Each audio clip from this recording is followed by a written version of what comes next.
Hello everybody! It's been a little while since I last did a book haul. I honestly thought that I wasn't going to be acquiring that many books at the beginning of this year, and then the entire global situation changed and I decided that buying books makes me happy, so I'm going to buy books, as well as doing that to support local bookstores and authors, etc.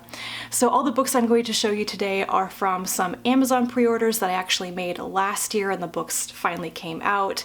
I made a couple of orders to a local indie bookstore, and there was also a sale on some of the SF Masterworks on Book Depository, so I snapped up a couple of those that I was interested in, and it has resulted in a pretty good stack of books. Let's start with the 4 SF Masterwork titles that I got. 2 of these are on my reading list for the year and the other 2 are not, because I don't know what I was thinking at the time that I bought them. So the first one is The Man Who Fell to Earth by Walter Tevis. I don't know anything about this book or about the author, so let's read the description on the back. Thomas Jerome Newton is an alien from the planet Anthea, an advanced world that has been devastated by a series of nuclear wars. When he lands on Earth disguised as a human, it's with the intention of saving his own people from extinction. Patenting advanced Anthean technology, he soon begins to amass the fortune he needs to help his people. But there are some who are suspicious of Newton's company's innovative products and suspect there is more to this man than meets the eye. Okay then. So a successful businessman turns out to be an alien? I'm interested, actually. Then there is Odd John by Olaf Stapledon. I think it was Sirius and something else by him that was on my reading list for this year, but they were not discounted, so I got this one instead. And this one says, John Wainwright is a freak, a human mutation with an extraordinary intelligence which is both awesome and frightening to behold. Ordinary humans are mere playthings to him. Their feelings and sometimes even their lives are expendable. And Odd John has a plan to create a new order on Earth, a new supernormal species, but the world is not ready for such a change. You know, that actually sounds very ominous, and what is it about this whole super intelligent people turn out to be kind of terrifying tyrants? I don't know. I have a feeling his master plan might be kind of evil. Then there is The Snail on the Slope by Arkady and Boris Strugatsky, which is their latest novel with an English translation to come out in the SF Masterworks line. It's a very long description on the back of it. And a little bit of it says, this classic SF novel sees the Strugatskys meditate on how little men can understand of the wider world. And it seems to involve a strange forest, a strange organization, somebody who can't remember how he got there, and bizarre creatures. So, I don't know, it has a very moody cover, I have to say. And then The Difference Engine by William Gibson and Bruce Sterling. Given that it's written by these 2 authors, I wouldn't be surprised at all if this is some, classic cyberpunk. It has to do with Babbage engines. Oh, this could be interesting. In London in 1855, the great steam-driven Babbage engines powered the Industrial Revolution. The age of the computer is already here, and the industrial radicals and the scientists are its rulers. But there's still treachery and intrigue at the heart of government, and Sybil Gerard, fallen woman, Edward Mallory, paleontologist, and Lady Ada Byron, compulsive gambler and mathematical genius, are unwittingly caught up in a conspiracy that could change the world. Well, that's right up my alley. I have to start this soon because that sounds really fun. Next up is a book that was a gift. My friend Shannon and her husband Sush from That's So Poe went to an author event to see Ted Chiang speak, and while they were there, they got me a signed copy of Stories of Your Life and Others. Some of you may know that I have an identical version of this, but this one is actually signed and personalized to me, so it is going on the shelf, and my old copy will probably be gifted to a friend who wants it. And yeah, I'm probably due for another reread of this story collection. It is one of my favorite story collections by one of my favorite authors, and I love so much about it. So thank you very much to Shannon and Sush for this gift. It was a wonderful surprise. Next up are 4 volumes of the manga series The Girl from the Other Side by Nagabe. I have volumes 5, 6, 7, and 8. I have already read 5 and 6, and 7 and 8 are the 2 that I need to read next, which I probably will knock out over this coming weekend because they're pretty fast to read. This series is about a little girl named Shiva and an outsider who is cursed named a teacher who is taking care of her, and everybody seems to be pursuing Shiva because she's special. She should be cursed. She should have turned into one of these tall black outsiders, but she has not, and it may have something to do with her soul.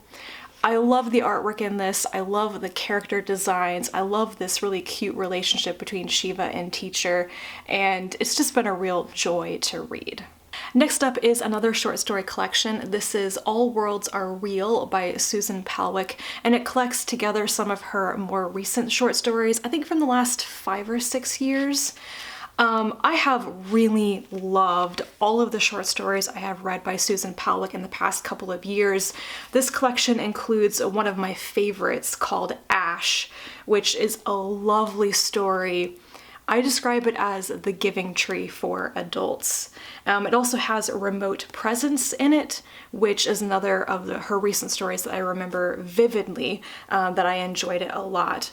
I've probably read a couple of other ones in here, just don't remember the titles of them, but I can't wait to dig into this. I know I'm going to enjoy so many of the stories in it. At some point, I will actually read novels by Palwick. I know she's got maybe 3 or 4 novels out, including Shelter, which my library has. Why haven't I read that yet? I don't know. Probably not enough time. But anyway, really looking forward to this particular collection. If you've been following my reviews at the beginning of this year, you've probably seen that I recently discovered Molly Gloss and have loved the 2 books that I've read by her so far.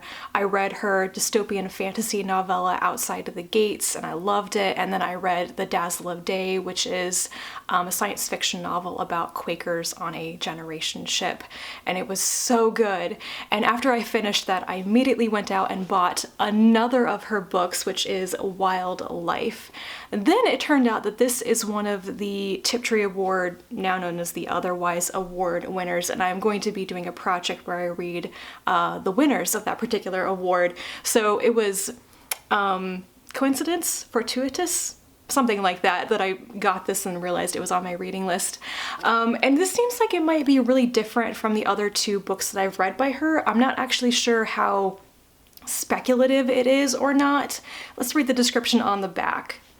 Set among lava sinkholes and logging camps at the fringe of the Northwest frontier in the early 1900s, Wild Life charts the life, both real and imagined, of the free-thinking, cigar-smoking, trouser-wearing Charlotte Bridger Drummond, who pens popular women's adventure stories. One day, when a little girl gets lost in the woods, Charlotte anxiously joins the search and embarks on an adventure all her own. Okay, and it says Charlotte falls into the company of an elusive band of Sasquatches. Oh my goodness. Okay, so that might be the speculative element right there. I am, once again, very, very eager to read more by Molly Gloss, and this will be the next one that I pick up by her. I think I've mentioned Children of Time and Children of Ruin by Adrian Tchaikovsky a lot recently. Those 2 books are just absolutely my type of science fiction. I loved them. And it occurred to me while I was doing some book buying that it's weird I don't own copies of them. So I broke down and I bought myself a copy of Children of Time. This is a chunky book. It is a really big book. I mean, it's like 600 pages long. So I have a copy of it for myself now, and I will eventually get a copy of the sequel, perhaps when I'm doing another book order from the local indie bookstore. But anyway, I loved this, and this is the one with sentient spiders and the whole spider civilization, and I am an arachnophobe and I still enjoyed the crap out of this book. It was really, really good. And then the last two are some of my anticipated books of the year that my pre-orders finally arrived. The first one is The City We Became by N.K. Jemisin, the first of her new, possibly more contemporary magical series, and I am looking forward to this oh so much. It actually arrived back in March and I haven't started reading it yet, mostly because when it did arrive, it was like that week when it felt like all hell was breaking loose in the world and I just wasn't in the mood to get into a book and like fully give it all of my attention. But eventually I will be in the right mood for it and I think I'm going to really, really enjoy it. I mean, I haven't read a bad book by Jemisin yet. And then the last book, can you guess what it is? Network Effect by Martha Wells. This is the Murderbot novel. I have already started reading it. I am enjoying it so much.